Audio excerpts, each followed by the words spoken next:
Differentiation, prepared for and presented at the 2017 Square One Entrepreneurship Training Program. Square One is a program of the Center for Emerging Technologies. CET is an affiliate of the Cortex Innovation Community. Square One is funded in part by the Missouri Technology Corporation. And I'm here to talk to you tonight about something that follows perfectly with what Ernestine just covered for us. What do I do with what I learn about my customer? And so one of the really valuable things you can do with what you've learned about them is differentiation. A lot of things that Ernestine said and a lot of things that I might say, your first thought is, well, that has to do with a big company and I'm a startup. But actually, differentiation works really well for startups. It levels the playing field. Is this going to do what I want it to do? No. That? Yes. I know you have a ton to do. I know you have a ton to do. And so you're going to feel like, oh, don't add to my list with the differentiation thing. But actually, the point of the whole thing is to cut down on what you have to do. And it makes sense, right? If big companies are doing it, they're spending millions. They really want to cut down. So they're looking for a way to get it out there faster, more cheaply, and still successful. That's what differentiation does for you. It can save you time, it can save you money, it reduces risk, it increases your revenue potential. What is this thing? And how can we get some? It's the process of creating and then maintaining some sort of meaningful difference between your product and your competitors. So it gives it a distinct value relative to competitors. Then, when you position it, that's how you define your product. We're the one who is what difference. So that you can then communicate this difference and harvest the value that goes with it. It requires two things. Your product has to be meaningfully different, and we'll talk about that for a while, and then it has to be meaningfully different to a specific target market. But simply being different isn't enough. It's going to have to be different in a way that has value to this target market. It's going to have to be different in some sort of way that makes them choose you, pay more for you, be willing to switch to you, some sort of difference that's meaningful to them. It requires a difference that's both meaningful and valuable to your target market. And it lets you be competitive against the big players. It comes out of customer insight, and that fits perfectly with what Ernestine covered. What do you know about them? It drives which product features and benefits you include, and for what price. It's always relative to competitors. I know lots of startups feel like, well, I don't have any competition, but you always do. Competition right away is they can keep doing what they're doing, whatever they're doing that's not buying your product. There's some sort of solution, and there's going to be more. If your product is good, competitors enter. So you're looking for a way that I can be different from them. But it's always specific to a target market. How do I set my product apart in a meaningful, valuable way? Stay hyper-focused on your customer insight. Ask your customers about their needs. Test any new idea, a concept, or a minimal viable product on your customers. Don't just decide by yourself. You're not always your customer. So what's the common thread here? Obsession with the customer. And that's going to be partly why we'll see in a minute. This whole differentiation thing favors you over big companies. Can't just copy competitors. You have to look for what the customer needs or wants that competitors missed, which will be fine with you guys because you'll be hyper-focused on that customer. The good part is you don't have to offer all the features they do. You can cut features, remove features and benefits that are not needed or wanted by your particular market, and cut costs. You don't add features just because you can, and you know what I mean. It's so fun, it's so cool, we could do this and this and this. Sometimes software can have a tendency to do that. One of the software companies I'm working with in Wisconsin, they're still on what else this thing could do, when it was really good in the first place. And there's no revenue. Because we're still on, it could also, do your laundry, and we're still here. You don't have to add all kinds of things. or you can change. You've heard Christy talk a lot of times and Ricky about tweaking, pivoting. You can change the features you thought of. You can change the features you see other people have offered to make them more attractive to that market, to make it cheaper to produce, to maybe do something others can't copy because you control that patent. You want to be different in some way that lets you harvest the value and keeps everybody else out. Consider creative approaches to differentiation. I really like analogy. So what does, say, TripAdvisor have to do with Wikipedia? In what way are they the same? What could you get out of that analogy? Does anybody have an opinion about how they're the same? TripAdvisor and Wikipedia, what's the same about them? What do you think? I'm sorry, what were you going to say? You look at both of them to find out about places you've never been to. Okay. The public puts the information in. Your cost is pretty low. So then what am I going to have to do if that's my model? What do I need to feel like, okay, I got it for free. I want people to use it. So what am I going to need those people giving it for free, people who are using it, what has to be there? Some sort of trust, probably? I have the same problem. Even though one's where you stayed in a hotel, and one is some sort of history of the Ottoman Empire, I have to trust it. So I can look at Wikipedia, if I'm TripAdvisor, and say, how did they solve that? What feature or benefit did they do that gave people trust? What could I do to copy that in my own area and set my assessment of hotels or restaurants apart so that people trust me? And that's going to come up later when we look at our mini case about Airbnb. Add features and benefits that solve connected problems. Lots of times your first idea, it's great, but you can tweak it a little and move it around and solve connected problems. So one of the business I'm working with, it's a great idea. He's already won a nice award from WashU. He's on the way to Boston he's down to 1 of 5 finalists. It helps non-native speakers form a connection, set up some time to talk with elderly native speakers, and it solves 2 problems. But that's great. Win awards, that's great. But we're having a little trouble with revenue. So we're looking at what is some sort of connected problem.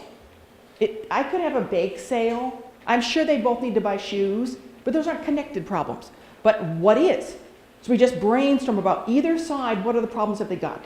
Well, one of the problems that most non-native speakers who are using this at all have is some kind of help with one or more of their classes because their English isn't good enough. For the most part, that's who they are. They're in school, they got that far, they passed the TOEFL, but not good enough to follow the terms that some professors are using at a mile a minute. So you've already got this market, you already know they have this need, so a connected problem might be, can we help you, and for a fee, with one of the classes? Could we have tutors as well as help with the English? Something like that where you can look at who's in my market already, what other problem that's connected to this that I could move vertically or horizontally into offering. Consider out-of-the-box features. Just because your competitors haven't thought of it, you're going to know your target market really well, so you're going to have the edge for out-of-the-box features. Remember that place is a feature also. All the things that have gone from being offered only in the home, you can now get in your car. Think of all those things. All the things that used to be only on the TV, now online, the other way around. Putting something that everybody's already used to, but in a different place, can also be a feature that you would be able to think of. It doesn't have to be something you spend more on. It could just be something that you understand your market needs. Okay, so I know I need a difference, but only a meaningful, valuable difference. But different people value different things. That's why positioning requires 2 things: meaningful differentiation and a specific target market that you're going to sell to. That's the particular set of customers you believe will have the most interest in buying your product. And it was great that we covered already, not going to be everybody. Trying to sell to everybody seems like a great idea. I can multiply my price times billions of people in the world. But actually it's worse. It makes things worse because it makes you spread your marketing money so thin. And you have so many people to try to reach. Plus, as we've just covered, since different people want different things, Now I got to have blue for you and pink for you and tall for you and short for you, and I'll never get this thing out the door. It's much, much more effective to settle on who's the most likely to buy, how can I get to revenue quickly, cut out all the features they don't need, come up with something that they really do need that you got from consumer insight, not from copying your competitor. It helps you effectively sell instead of having to sell to everyone, so that whatever you do spend is maximized. Where is that particular group of people? What site are they looking at online? Where do they go to buy other things? What TV shows do they watch, so that you can say, I'm only going to spend this way? You guys have probably covered in this here a million times, right? You covered Tam Salmon's home. They got a video last week to look, but you should definitely revisit. Okay. We saw something very similar in Ernestine. Exactly, yeah. So it's all sort of the same. Let go of the idea that everybody in the world will buy my product. That's not your friend. Instead, figure out who really will. Ideally, I'd like their last name. I'd like their kids' ages. I'd like everything I can about them, so that I can get all the sales from a small market for less market spend, rather than a bunch of spotty sales from who knows who. And then this just tells you a little bit of what these are. All potential customers of a product type will not be buying your product. So the sooner you sort of accept, I'm not getting the whole thing, I'd rather get consistent year in and year out sales from these guys, and then be able to sell them something else, and then be able to improve my product and raise my price from these small group of guys. Serviceable available market, potential customers, and then this is another limit by who you want to start with, or where you think it'll be cheapest to reach. And it's basically good news, because you can ask these questions obsessively, but not of the whole world. Who really benefits from those unique features? Lots of times we think of the product idea, but we haven't necessarily thought through who really cares about this. Is this the doctor who really cares? If you're not readmitted to the hospital, is it the doctor who really cares? Or is it the insurance company who really cares? Or is it the hospital who really cares? Because it's rated on, that's one of the measures it's rated on. The patient cares, but probably not enough to do anything about it. But would the hospital pay for software that won the Arch grants a year ago that helps the patient decide where should I go for physical therapy, for whatever comes after the hospital, to reduce my chances of readmittance? Well, from the patient's point of view, they don't even understand the whole system. Who does care? Because that's who's most likely to pay, and that's who you then make all the features go with. Does this product need a concern for HIPAA? Well, it depends on who's paying for it. Or does it need an insurance code? It depends on who's paying for it. So you figure out who really cares, whose problem is this, versus sort of a vague, I think there's a pain point. Who's most motivated to change current behavior? As we said, one of your competitors is always, I can sit on the sofa and continue doing what I'm doing right now. That's always a competitor. So some people will be more motivated to think, I hate this. Is there nothing out there? And some, it's going to take more to overcome their current attachment and get them to try something new. Who's left out by current offerings? Who's just making do? Look at all direct and indirect users of the product. Is anybody here in sales? Okay, so you guys are used to all of the levels of how you need to get by various people who have something to say about this purchase. And we'll come to them again in a second. Isn't that right? There's like the influencers, and we use them again in a second. They might be your actual market. Which users decide which features really matter? Is it the student, or is it the teacher? Is it necessarily the athlete, or is your market really the coaches? And it would have been wiser to skim off some of the budget schools have than to get individual athletes to try to pay for this. Once you know that, you can make the features and benefits go with them. Who has the money to pay for it? Lots and lots and lots of new products. It's okay, it doesn't mean we have to quit. But I guess I would say most of them hit the floor, hit the cutting room floor, because we can make it. Somebody wants it. They just won't pay more than it costs us to make it all the time.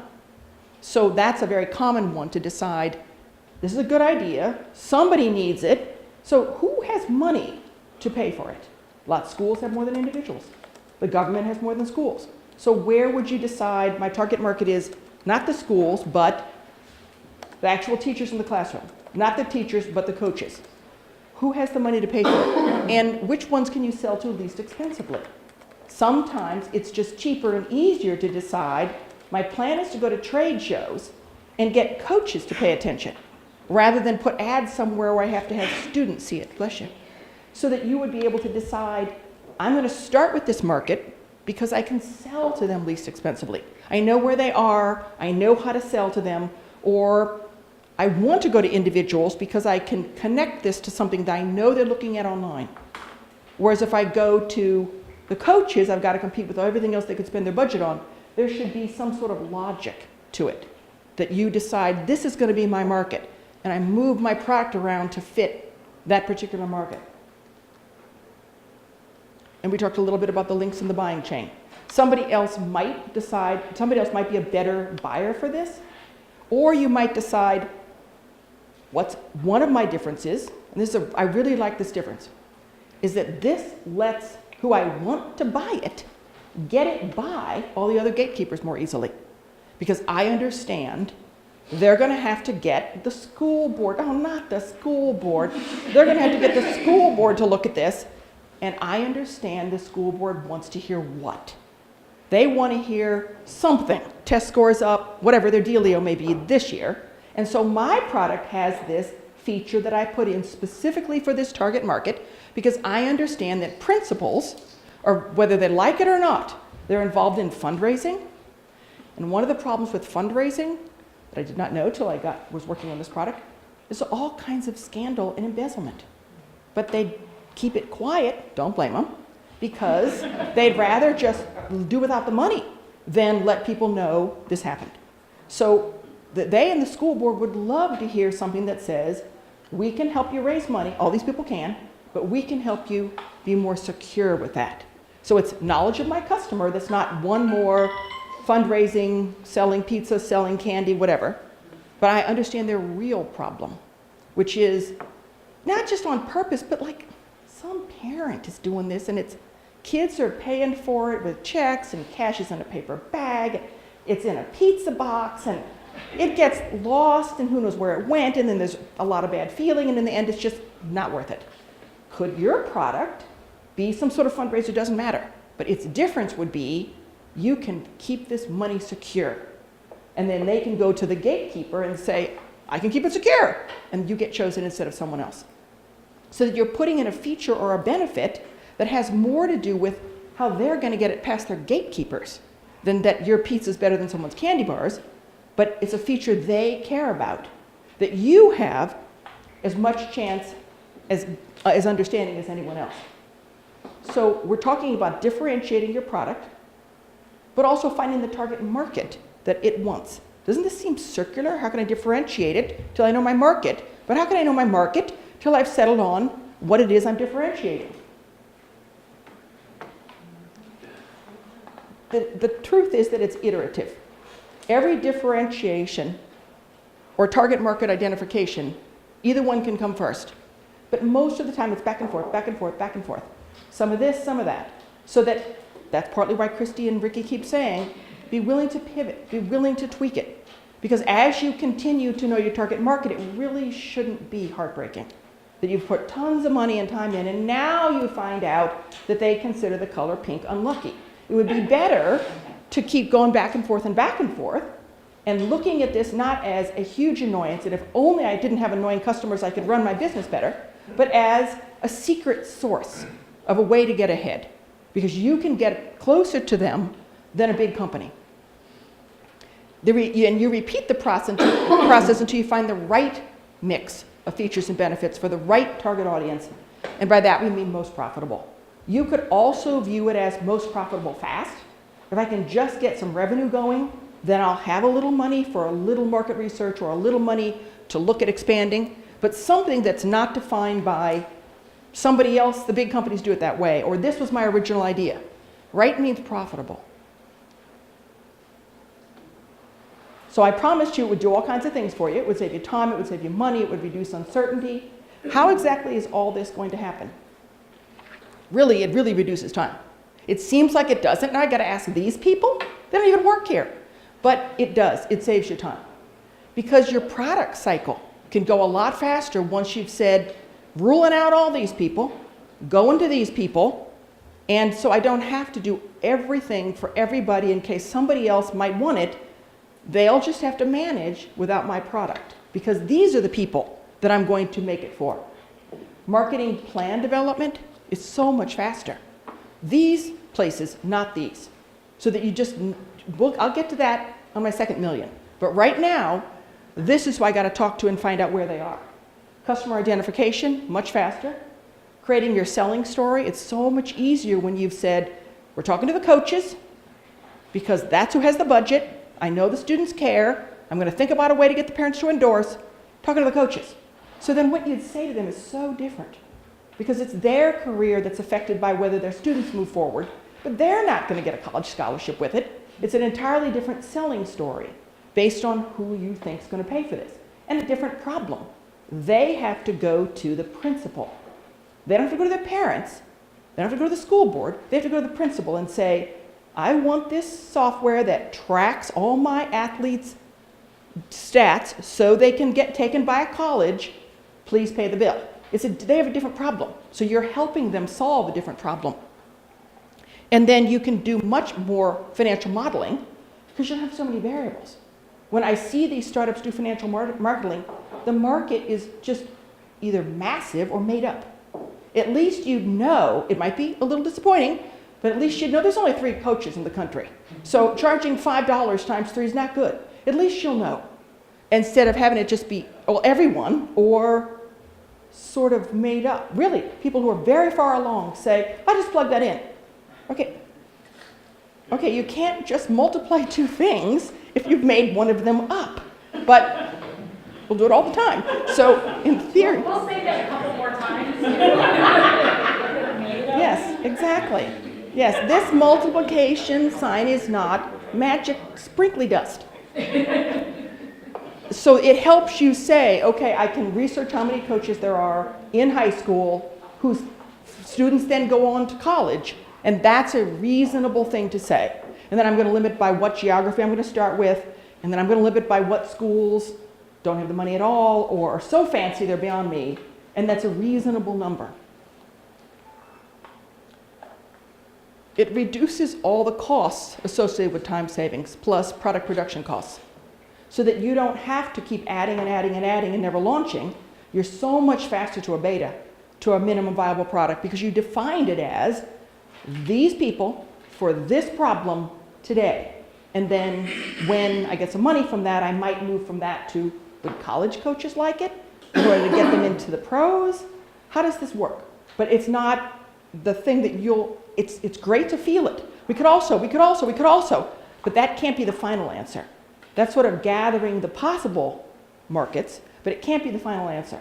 There has to be some decision that says, this market with this point of difference. And a lot of times when we come up with, and I can see them buying it, and I could also make it for them, differentiation will help you think about it. Because you can't have a difference, for the most part, for every one of those markets. And so that can help you think, that'd be great sometime down the line, but if I can't tell you how my product's different in a meaningful way for this market, I'm doing it later. I'm starting with the one where I understand that when I say what's different about mine, this is what it is to these people. And then it certainly helps with wasted marketing spend. That's really annoying. When you feel like I scraped it together to spend on this website they told me would be great, and people do see it, but not the ones I wanted. It reduces uncertainty and therefore risk around which are truly necessary features and benefits, and it's rough. You have a feeling of, I could add that, should I pay for this? We could also add that. It really helps to have some sort of rubric to say, we've decided it's coaches. And if that is not what coaches need, then we're doing it later. So that every single new idea isn't a new battle, but there's some sort of way to say, I'm saving these, but right now, these are the ones that are going in. What's the correct pricing? This also seems to be something that people just sort of make up. I think we would get, well, a coach is going to pay a whole lot more than a student. So it would depend on who I'm selling it to so that I could think through what other software are high schools paying for now? What are they used to paying?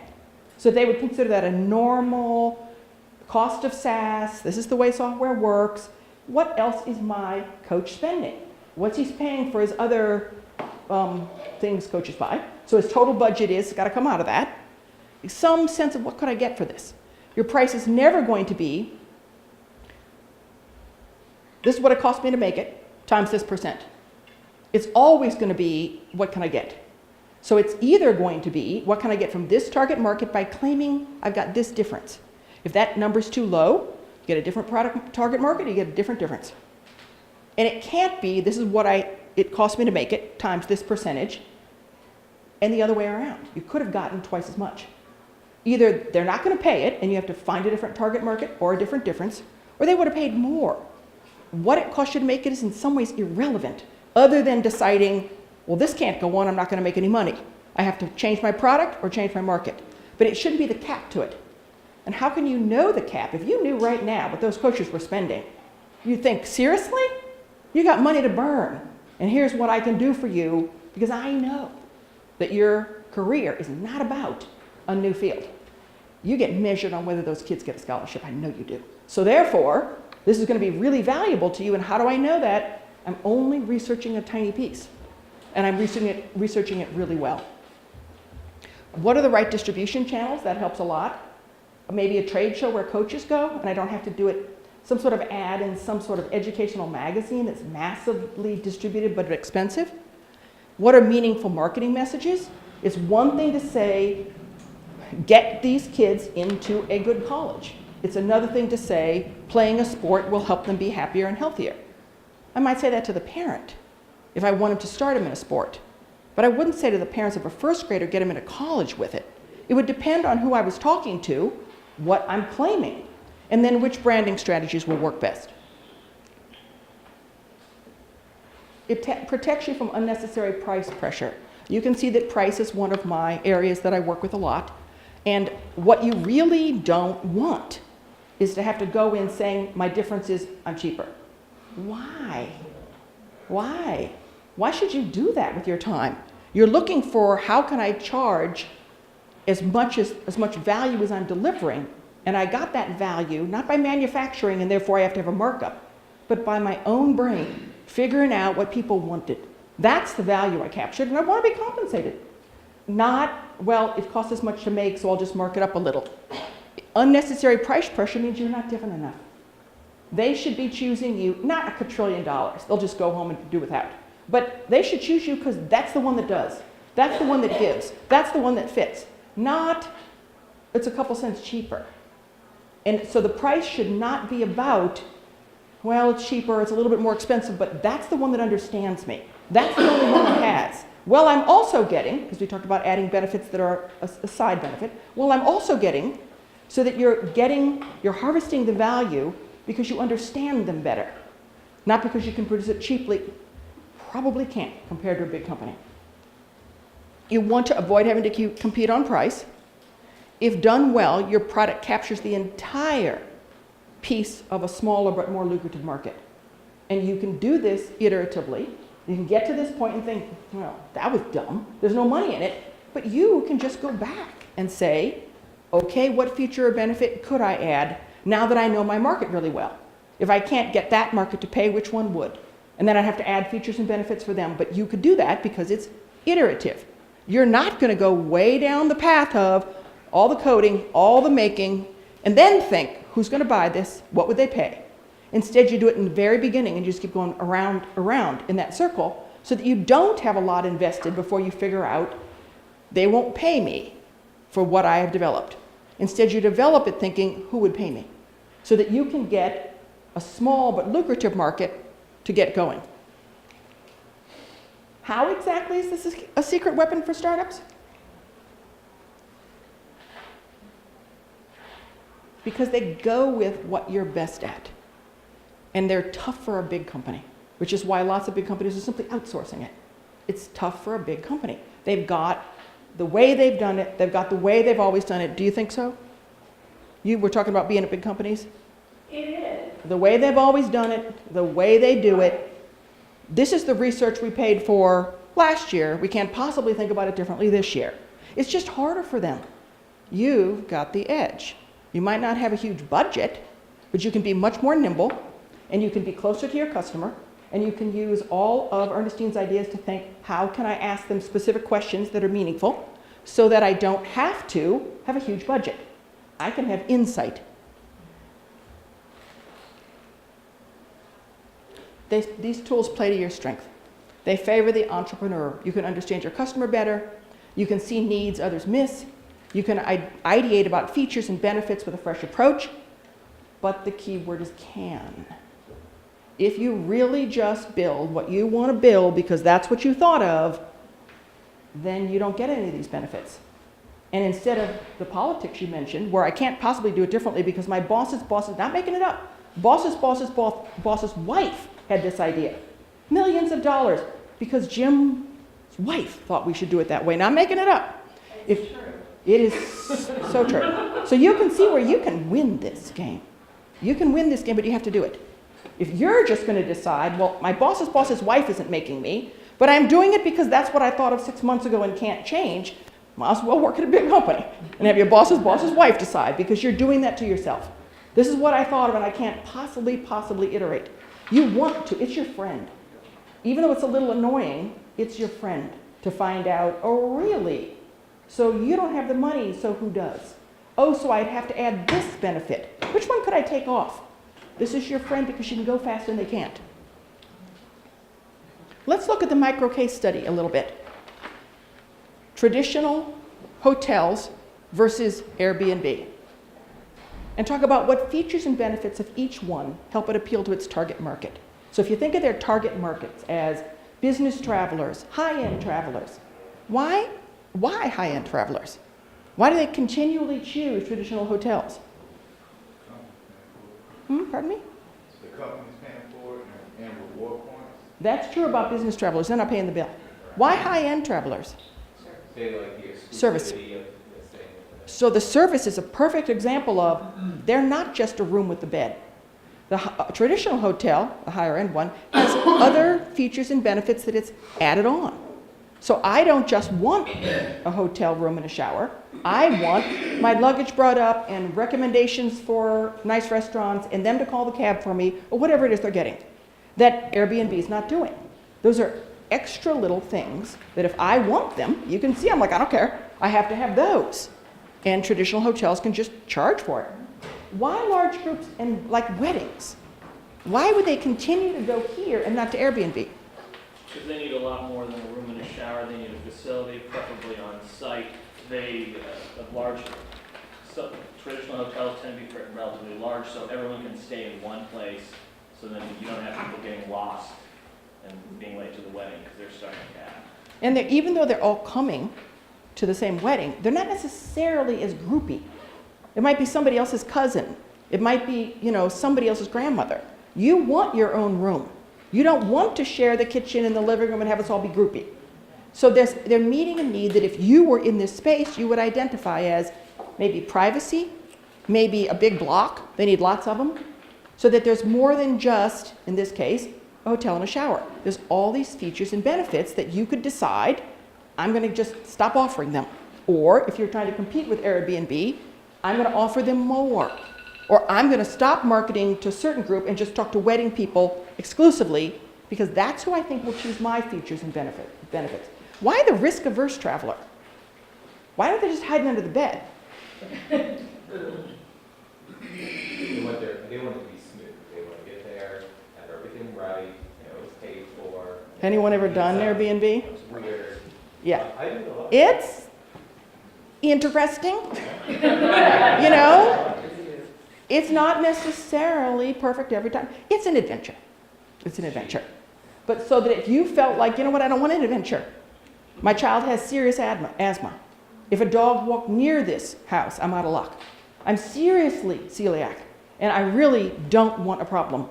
You might think, I just can't. So you'd know if you were in this market, this is asking the customer to take some risk. That's fine, you just need to know it. What features and benefits are going with what I'm selling? And then time sensitive, why? I'm deciding I've got to go tomorrow. Somebody I know is affected by this flood, I gotta be there tomorrow in Houston. Or funeral, anything else, you're time sensitive. Not a business traveler, I know we covered them, but why time sensitive? It's easy to book us in. Airbnb users, what does it take to use it? And it's a little bit of research. I mean, aren't you looking a little? What do other people say? So it uses a little bit of Wikipedia or maybe TripAdvisor model. People are talking about what they think. If you read none of them, that's pretty risky. So you got to look at it. You got to look a little about what are the requirements. You have to stay for 4 days. You have to stay for 5 days. It's not the same as just saying, oh, they have vacancies. I'm going down there. So you're already losing some things and gaining some things. Why budget vacationer? I think you said it's just so cheap. Why small groups like families and friends? They want to be together. So something that was a negative to one group is a positive to the other. It's so fun. And you'll see that on lots of the reviews. We came as a big group. I think it's contributing to it being more fun because they're together and it's so fun. So they have a benefit that they're able to identify, and then risk tolerant travel. It's fun. It's an adventure. If we don't like it, we'll move. I'll solve it when I get there. We'll bring a sleeping bag. That kind of thing where you're not fussy, you just feel like this would be fun. Some people are just more like that. So that if you're in this space and you want to start a new product, you're going to look at what features and benefits these are offering, and you're going to decide, I only want to talk to people who are high-end travelers because they have the money, and I feel like I can't compete against budget vacationers. They already got picked off by that, and I don't really have that massive supply. But I want people who have high-end homes to rent the whole thing and have some sort of way where I can offer some of the concierge services that these people are expecting. So the research I would do would be to try to find out what are the most common ones they expect. Should I change my product and have a way to offer some concierge services? You know, when you do Airbnb, you usually meet for just the night, beginning when you get there, whoever's renting it. And this most recent one that we met, it wasn't her apartment. She works for the guy and other people, and that's her job. She does 20 of them for different people. Okay, so you can hire somebody to do that. Why can't I hire them to be the concierge for the fancy family that comes to the fancy house? Because a lot of people on Airbnb, it's not the fanciest house ever because you don't want total strangers in it. Is there any market where I can say, fancy people, go in fancy house, what could I offer to make that happen, and what research would I do to understand them? And I would be looking at features and benefits that are offered, and I'd be getting to know those people really well. What makes you do that? Maybe things like a closed circle. Not like timeshare, but a closed circle. Not any old person can come and trash your house, but you can be in this closed circle where we will go and see that they're normal and look at that all 12 are nice, and they all have to be in fancy places, because no matter where you are, you're tired of your own fancy place. You want to be in someone else's. Is there some kind of thing that I could sell like that? You can see I'm looking for, what does that market want? What does that market want? What does that market want? Not, what can I make? But what do they want? So that I could just keep poking around on it. And I might poke around on it for a while before I accept the horrible truth. There's no money in this. So I would keep looking for what else I could do, keep pivoting, but keep researching. And I would feel like that's perfectly normal. There's money somewhere, I just have to find it. So I think of the entire thing, I'm a marketer, I know, and it shows. I think of the entire thing as looking for one of those ships that sunk with buried treasure. It's there. I just have to find it. But it's really not a good idea. You should just swim along the bottom in scuba gear.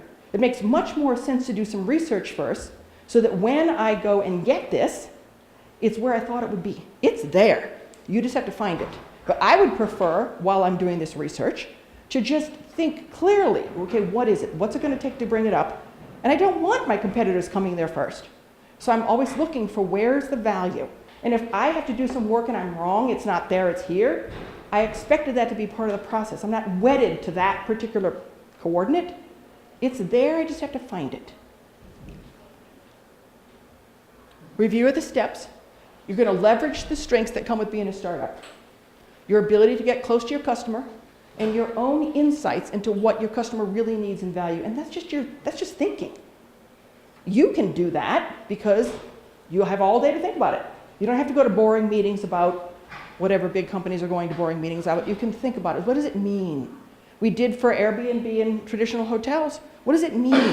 Who would choose this? Why would they choose it? What could I add to make it more valuable? What could I take off to make the price lower? What does it mean that they want that? And in the end, would I say, well, I'm going to specialize in not vacation, where they go to the other people's home for vacation, but I want to pick off a piece of that wedding market. You know, Mr. Wonderful in Shark Tank, am I right about his name? Who feels like the 3 places that there's no price sensitivity: birth, death, and weddings. So if you felt like, well, I'm going to pick off part of that wedding market, not the vacation market, only it's going to be meeting the need of lots of people have to be there, but maybe just the wedding party, and this is a fancy thing where they are, and so I would add what? What features and benefits would I have to add to pick that off? And you just keep asking and keep thinking about it. Where's the value? Where's the value? It's there. I just have to find it. You're identifying your target market. You're differentiating your product in ways that have meaning and value to those people. You're changing both. You can find something that you feel like, oh, I get it. This product with these features and benefits would really appeal to these people, changeable, till they match in a way that I think I can get this much profit for. And then it allows you to position that product meaningfully. We're the ones that do high-end weddings in a nice house instead of a hotel. And you also get whatever the heck I think of that goes with it. How might differentiation work for your business? Does anybody want to bring up their own and talk about it? Things you're working on now? Takers. Really? You don't have businesses at all? They're all so well differentiated. They're all so differentiated from their competitors. Wendy. I want to do a lifestyle website for African Americans focusing on basically fitness, resilience, and building more contentment in life. So, are you asking my information? Yes. So I would hear that and I would say that's great. But what makes your customer, who you've identified, who I'd like to know way more about, age, lifestyle, income, everything we talked about, choose you versus some fitness magazine or nothing at all? What makes you different that they choose you and ideally pay you in some way or gets enough attention to it that you can sell ads? Why do they choose you? Why are you different? Cultural identity, there really isn't a space that encompasses all of those things in one place. There are different Black outlets, but one outlet might have a piece on meditation, one outlet might have a piece on negotiating. There really isn't one centralized place where all this content can live, and particularly for people who look like that. So you would say then, do I know anybody wants that? Because that's the feature you're talking about, the benefit, all in one place. And that helps you think, that's going to be my marketing message, all in one place. So you would now poke around on, do I know they care? I care. I thought of it. But do I know they care? Or do they feel like, I don't care if it's in more than one place? It doesn't mean you give up. It just means, okay, if all in one place doesn't have the value I thought, then what would? Maybe something like, everything else is like some unknown blogger's opinion. But my value and differentiation is going to be, I got a big name person talking. And so that's going to be what makes them come. Whatever it is you decide, it has to be different in a way that's meaningful to them, and you just have to keep asking them. And I think you're exactly right. Not keep asking them, and here's my idea. I'll be crushed if you don't like it. Do you like it? But more, tell me about what's the problem I'm not seeing. Why don't they just use what they're doing now? Why would they come to my website? So you can find, before you spend time and money on it, oh, I see. They never cared that it was all in one place. The need was this. And you find it by just letting go of, well, this is what I thought of it. It must be that way. And just keep thinking, well, what would they want?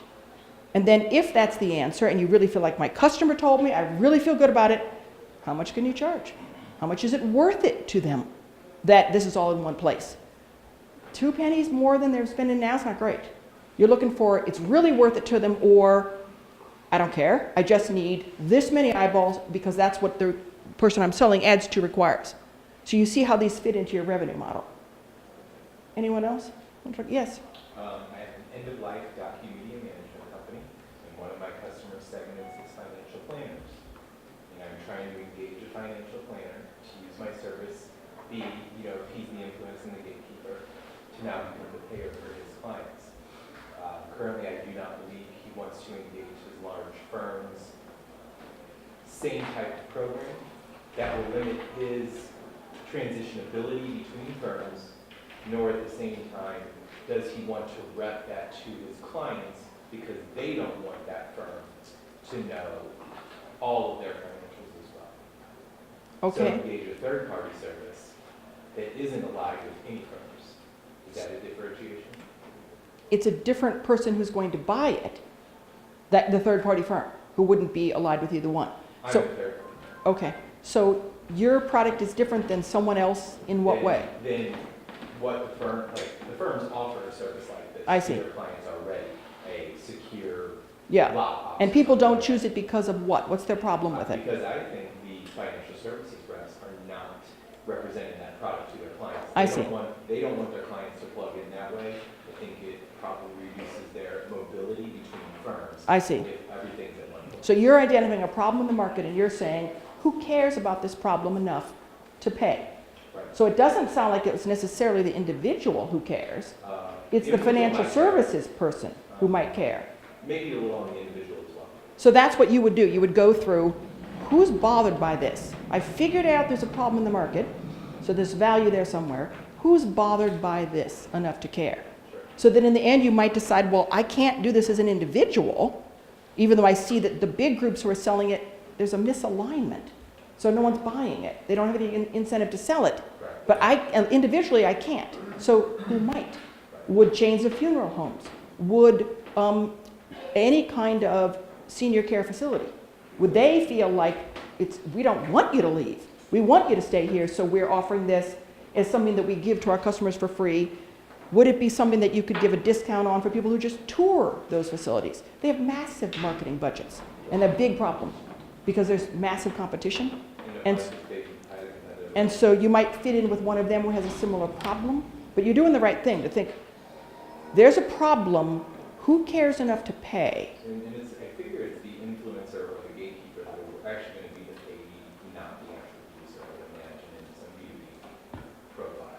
And so what I'm asking you to do is not just pick one and think, I know I'm right, and now I'm going to spend time and money on it, but be open to it being not what you first thought, and figure out who can I ask. It's annoying because you don't want to tell your competitors you're doing it, but who could I ask? I don't have a problem with telling my competitors what I'm doing. Like, that's always nice. Yeah. Because they'll give you a lot of feedback. So something where you could keep on thinking, who would pay for this? And once I settle on that, I can make it be what they need. If they need it to be faster, cheaper, shorter, then I can make it that if they're paying. If let's say some of us have not had our come to Jesus with that every person with a pulse is a client, is it worthwhile to enumerate those customer segments like financial planning you said, or funeral home, you're still saying I have the full breadth of pulses, but you've broken them down. Absolutely, absolutely. And marketers do. Because you don't know, after you get some revenue going, who you might sell to next, some version of it. Or when you go to think, okay, competitive response, which we didn't cover today, who's not going to like it that I'm out here doing this, and what might they do about it? So you have features that some don't like that would, but it's still the same, similar core concept. And you brought up a great point. I prefer to keep all my thinking. So lots of times things bite the dust, and I always ask ventures, don't throw it away. Have a file that's nothing but ideas I'm not using yet. Because it makes sense. If we just identified your biggest competitive advantage as what you're thinking, well, then don't throw it in the trash. You don't know whether next year, when you've got some revenue, you'll feel like, now I'm ready to sell to them, or I want to understand who's buying from them and there's nothing I can do about it. So I'm going to go to these people. So that you just kind of want to know what's the competitive landscape, what segments could I sell to. And I think when I come back and look at them 6 months later, I'm like, oh yeah, that. So I'm glad I didn't throw it away, because you sort of forget, you sort of get, oh, I'm doing this. And then when that doesn't work out, you sort of go back to everything we thought we could do that wouldn't actually get us imprisoned, everything that could be done, and now you think, oh, in that time I met this person. Oh, in that time I learned this thing. So that you see that segment fresh. But you're doing the right thing. Understand you won't sell to everybody, and that's okay. There's tons of millions. You don't need to sell it to everybody to make this successful. You need to sell to somebody now-ish. And so you're looking for how can I get to revenue quickly. I'm Yeah. not gonna make $1,000 today. Anyone else? Mine would be an app, and it's a contract or document interpreter. You can scan it in and it will break it down different levels, so the person can understand. And this would be like, say for instance, hospitals, you go to surgery, and instead of, a lot of times you don't have time to read over all that stuff. When you do read over it, you don't understand a lot of it. It would just break it down different levels. And even talk about audible, making it audible. Yeah. So you can even, if you read slowly or whatever, you can just kind of listen to it, Yeah. summarize it, Yeah. And just interpret it. Because there's so many different, not languages, but terminology, marketing. We have all these terms and business. There's all these terms and everything. Yeah, and Sharon, that's a great idea, and it's a great example of what we talked about a little earlier, where there's lots of things this could be. And so it could be something that we listen to instead of look at. It could be something for hospitals, or it could be something for something else. Well, the person would Yeah. use it, like if you say for instance, you're in surgery, it would highlight different areas or terms that you really need to kind of pay attention to. So if it were me, I'd be looking for, it can do all kinds of things. It could be audible, it wouldn't have to be. Where is the most need for this? And then that will decide, should it be audible first, or can that wait a year? So that your features are determined by who's going to buy this. And that's somewhat determined by your features, but you've got them possibilities. So who most needs it? Lots of times, it happens all the time. That particular thought, well, it could be in hospitals. It did its job. It gave you the idea. It did its job. You're done with it. Now you take that idea. What if there was something to make contracts more easy to read and understandable, and you apply it to something else, and that's where the money is? It gave you the idea. It did its work. It died. You don't have to stay with that first concept. You just stand on it and see a better one. And that might be what that does. I don't know. But just because it was originally hospitals, that could be its whole job. To give you the idea, there's got to be an easier way with contracts. And then a feature and benefit could be, would I be better off listening to it? And you gather a bunch of features and benefits that you think, if I could have my ideal world and it were free, what would all these features and benefits be? And then you're constantly looking for who's got the biggest problem with no competitors, who would pay me? And it might not be hospitals. You might feel like, it's a nightmare. I was just using it as an example. Yeah, yeah. Any type of contract. So then you're looking for which ones where. Would it be online? Would it be delivered in some other way? Who would pay for this? So that you have the basic idea and possible features and benefits, and you're looking for the right target market. So that's the side of the equation you seem to be on.